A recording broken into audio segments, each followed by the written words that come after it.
The Gates of Horn and Ivory, by Francis Rosenfeld. Chapter 5. The Thesmophoria, Part 1. Have you prepared yourself, daughter? You have to set an example for all the married women, fast for 9 days, refrain from the pleasures of the flesh and purify yourself to be worthy of the goddess's blessing. Yes, mother. Although I find it a bit ironic that I need to prepare myself so I'd be worthy of my own blessing. You are a role model, daughter. Everyone is looking to you for guidance. Among the Attic women, you should be the strictest follower of the ritual preparations. Shouldn't be that hard, Persephone thought. We only eat ambrosia, and I haven't even seen my beloved in months. What is ambrosia made from, anyway? I hope it's a proper Lenten meal. Have you chosen your pig, dear? Demeter asked innocently, reminding her daughter of the unavoidable and loathsome drudgery of sacrificing some poor creature, which seemed to be mandatory for every celebration, be it of joy or of mourning. Why don't you choose one for me, mother? She smiled back, waiting for a snarky retort, but her mother was in a good mood, so she took her daughter's bratty comment in stride. I wouldn't dream of making choices for you. You're a grown woman, mistress of your own fate. Just make sure to pick a fat one this time. The ladies seem to believe it makes a difference in the abundance of next year's harvest. Persephone remembered she'd have to sleep on the ground atop the temple hill for 3 nights in a row, with only a thin cloth between her body and the freezing dirt, and handle decomposing pig parts, and her enthusiasm for female bonding dissipated. The Thesmophoria festival was for women only, a reward and a comfort after the bounty of summer had been gathered and stored. The grains of the fields had been harvested, winnowed and weighed, and the new wine had started fermenting in its large earthen vessels. The nights had already grown chilly and long, and sometimes the wild meadows, now donning the worn look of weathered brass, welcomed dawn covered in a thin dusting of frost. A giant moon, which looked larger and colder in the crisp air, was presiding over the 3 days of ceremony, marking the end of the growing season and the transition to the dark half of the year.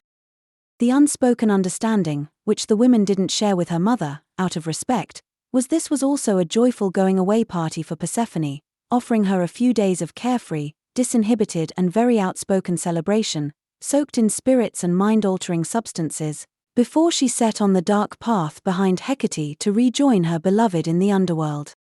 She often bestowed favors on her chosen during these celebrations, from the gift of laying on hands to oracular wisdom, and like it was the case with all the details of the ceremonies, these gifts were to be used, but never spoken of, and never practiced in the company of men. The women, undaunted by the cold or the rugged living, started out their early procession on the morning of the first day, following in Demeter's footsteps on a strenuous walk up the hill to the shrine grounds, carrying blankets, provisions, and tents for their 3-day stay. Just like Demeter did, they left behind their lives, their city, and their men, forsaking all activities in order to assist the goddess in her desperate search for her daughter. Married women of all ages were expected to attend this solemn festival, celebrating the most guarded secrets of womanhood.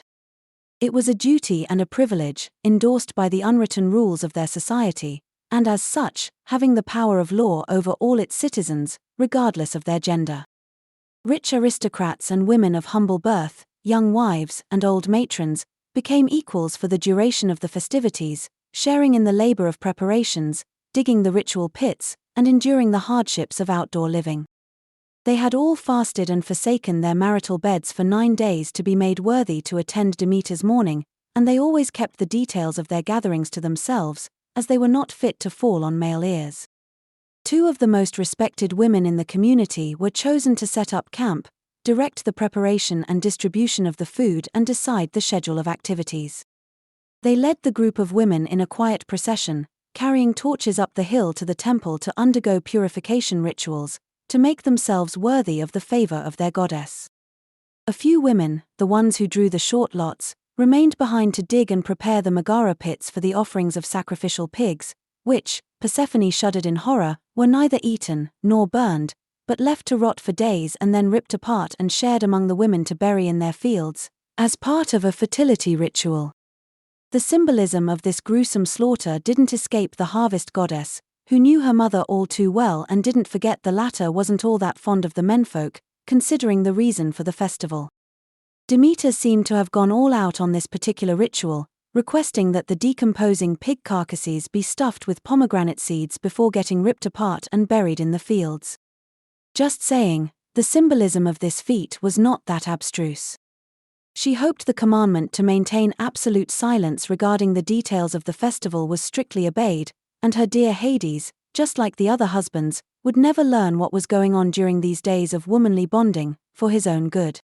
A few other women, chosen in secret on the eve of the first day, left unseen before the break of dawn to take solitary trips to the river, unknown by the others, to collect unbegun water, the water of life, and carry it back to the camp.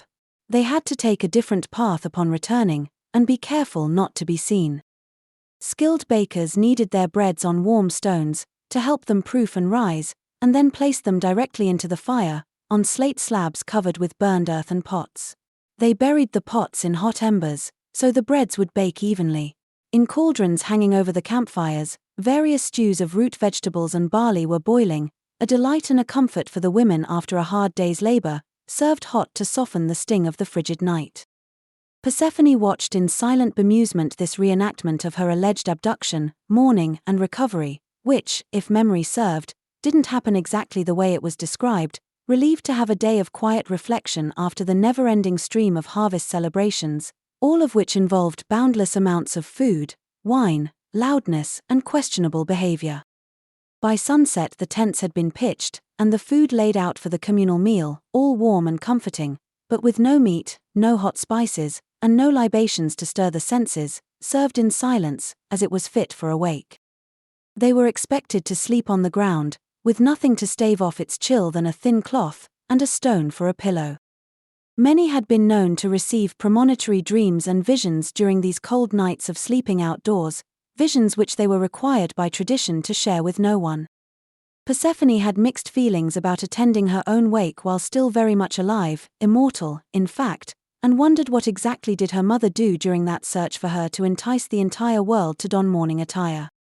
In her absence, the fields had been stripped bare of flowers and fruit, the animals were rendered barren, the fountains dried up, and in its large amphorae, even the wine went sour.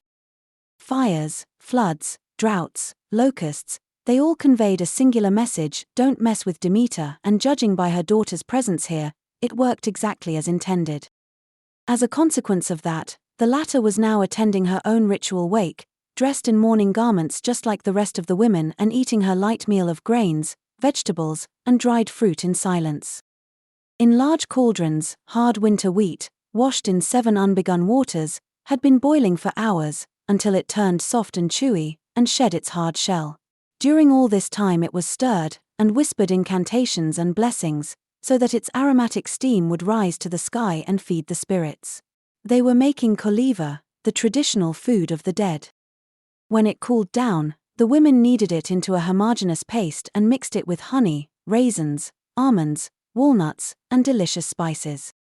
Persephone was eagerly awaiting her favorite treat, after a whole day of wandering the fields and hills with torches in an ironic search for herself, with nothing for sustenance but a meager meal of nuts and dried figs. The strenuous activity, which both aristocrats and common women took in stride, used as they were to their daily labors, had stirred quite an appetite, and the koliva smelled delicious, a meal truly worthy of a queen. Like every woman there, she stood in line to receive her small portion of the dish, sprinkled with sesame and poppy seed, and served in an earthen bowl painted black. Few meals are more delicious than boiled wheat.